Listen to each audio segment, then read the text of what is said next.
وبتظهر بنت سون وهي بتلعب في المحطة، فبتشوف سمكة القرش العملاقة وهي داخلة عليها وبتصرخ، فبيسمعوا الصوت وبيطلعوا بسرعة علشان يشوفوا اللي بيحصل.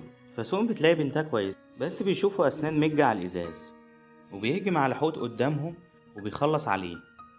فبيقرر ماك وجونس إنهم يزرعوا في جهاز تتبع، وبينزل جونس وبينجح في زرع الجهاز في ماك، وبيطلع جونس بس بيهجم عليه ميك، وبيسحبوه بسرعة وبينقذوه في آخر لحظة قبل ما يموته. وبتنزل سون في القفص وبيزفروا المكان بالدم عشان يقربوا مع القفص بوحشية، وبياخد القفص في بقه وبيسحب المركب معاه، وبتكون المركب هتتقلب، بس سون بتقدر تضربه بالحقنة، وبيسيب القفص في آخر لحظة.